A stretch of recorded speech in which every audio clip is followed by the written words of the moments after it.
Buenas tardes, mi nombre es Dana Sofía Londoño Rego y hoy vengo a exponer sobre los gases ideales.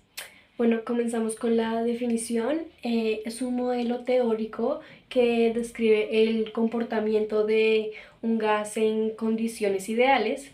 En este modelo se asumen propiedades y comportamientos que no son reales, pero que permiten entender mejor el comportamiento de los gases ideales.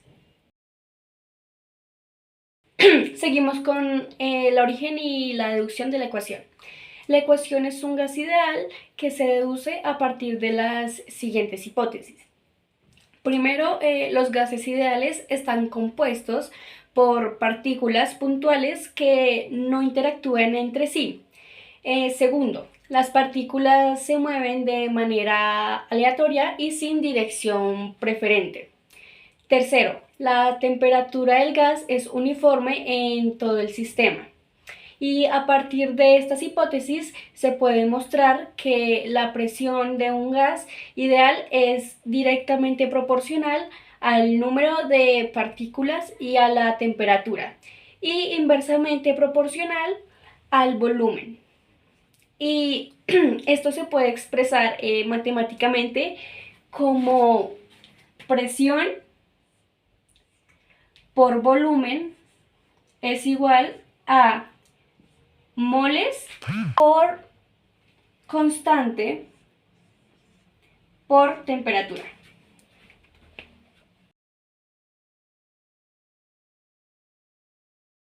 Bueno, ahora vamos a hablar sobre las diferencias entre un gas real y un gas ideal. Un gas ideal se diferencia de un gas real en las siguientes propiedades. Primero, interacción entre moléculas. En un gas ideal las moléculas no interactúan, mientras que en un gas real las moléculas interactúan a través de fuerzas intermoleculares. Está el volumen molecular. En un gas ideal las moléculas tienen un volumen nulo, mientras que el gas real las moléculas tienen un volumen finito. También tenemos el comportamiento de altas presiones y bajas temperaturas. En un gas ideal el comportamiento es independiente de la presión y temperatura, mientras que en un gas real el comportamiento cambia significativamente en altas presiones y bajas temperaturas. Continuamos con las variables. Las variables son lo que se utiliza en las ecuaciones de las fórmulas químicas. Bueno, comenzamos con la presión. La presión se representa con la P mayúscula, que es la fuerza que ejerce el gas sobre la superficie que lo contiene. Esta medida se representa por las unidades como pascal o atmósferas. Volumen. El volumen se representa con una V, que es el espacio ocupado por los gases. Y también se representa por las unidades de litros y metros cúbicos. Están los moles, y los moles se representan con la letra N, que es la cantidad de sustancias del gas. Está la constante, que la constante se representa con la letra R, y es el valor que no cambia o permanece igual en una ecuación, fórmula o relación. Está la temperatura se representa con la letra T mayúscula, que es la medida de la energía científica promedio de las partículas del gas. Bueno, vamos a hablar de las limitaciones de las ecuaciones. Las ecuaciones de un estado de gas ideal no se aplican en las siguientes situaciones, como altas presiones. En las altas presiones, o bueno, en las presiones muy altas, las moléculas del gas se acercan demasiado entre sí. Comienza a interactuar de manera significativa, lo que hace que la ecuación no sea válida. También seguimos con las bajas temperaturas. En temperaturas muy bajas, las moléculas de los gases se mueven muy lentamente y comienzan a interactuar de manera significativa, lo que hace que la ecuación tampoco sea válida. Los gases reales. Las ecuaciones de estado de un gas ideal no se aplican los gases reales. ¿Esto qué tiene que ver? Que tiene propiedades y comportamientos más complejos que los gases ideales. Y también está el sistema no homogéneo. Las ecuaciones del el estado ideal no se aplican al sistema, no son homogéneas. No se mezclan los gases o el sistema con grandes temperaturas o presiones. Por otro lado tenemos la constante de los gases ideales. Esta es representada por la letra R. Es una constante física que relaciona las unidades de energía, temperatura y cantidad de sustancias en la cuestión de los gases ideales. Esta ecuación vendría siendo esta misma. Esta ecuación es fundamental en la química y en la física para poder comprender y predecir los comportamientos de los gases.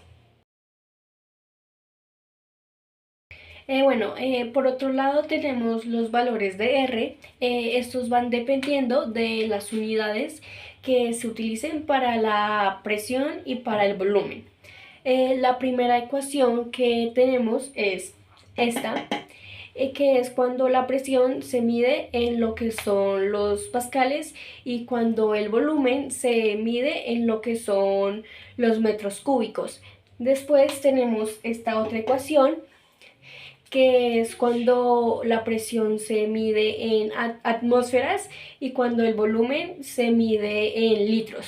Y por último tenemos esta otra ecuación, que es cuando se utiliza para las calorías. Después de los valores vendrían lo que son las combinaciones, ya que para poder terminar la ecuación de gases ideales se necesitan las combinaciones de unas leyes. Esta sería la ley de Boole, la cual es temperatura constante. Está la ley de Charles, la cual es presión constante, y está la ley de Avogadro, que es la de presión y temperatura constante.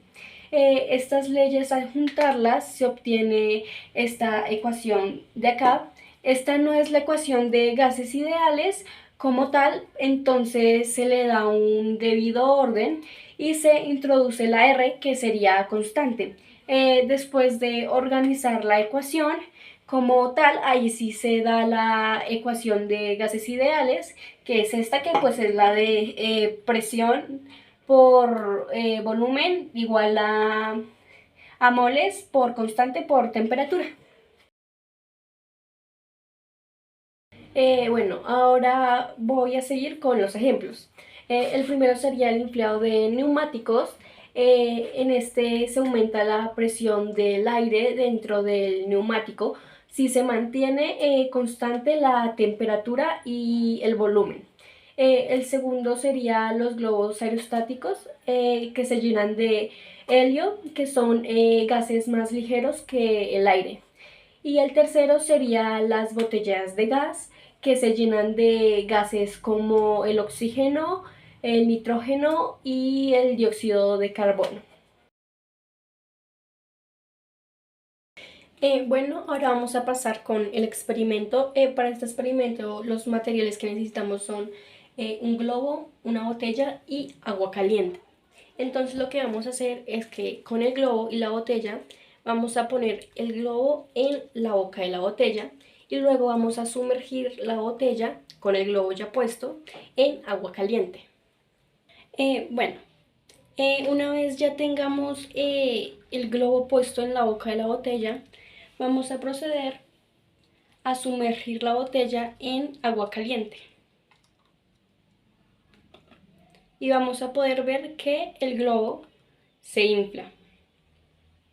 Entonces, Esto sucede, o bueno, se puede explicar gracias a la ley de Charles, que dice que a presión constante el volumen de un gas es directamente proporcional a la temperatura. ¿Qué quiere decir esto? Que eh, yo al introducir la botella en agua caliente, el aire que está dentro de la botella se calienta, entonces por ende se expande y aumenta su volumen, con lo cual al expandirse entra en el globo y hace que se infle. Y entonces cuando ya la botella, digamos ahorita, que ya está fuera del agua caliente, la temperatura del aire volvió a disminuir, por ende el volumen también disminuyó y pues el globo se desinfló.